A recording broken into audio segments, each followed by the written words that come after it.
Ömür sürdüğünce yaşasın geliye. Söyyanine ezid görüp ayasın. Pes görünür men söygüyme karanına en beyik dağların beyik kayasın. Armanım yok senin bilen mehriban. Ulu bağtın sallanşağına arasam. Degestirdim ışkımın yağdı şemine. Kölbek gelir dünyanın ahını çırasam. Bugün sen önüne yüreğim açık. Ben senin şeyine bir yürekten söyleyen. Ene ilk esası aytmalı sözlüm. Qaralarını olsa ben sana koyar. Güz gelip yaprakları tenip kaçına Ağlatmanda buğalar geçine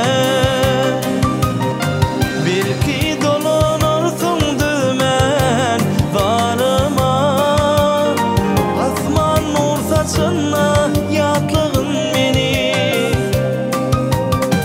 Bilmeden de kışın akçı karına Solaklı bir minde dersin yarına Koşu umri uçup varsa yanına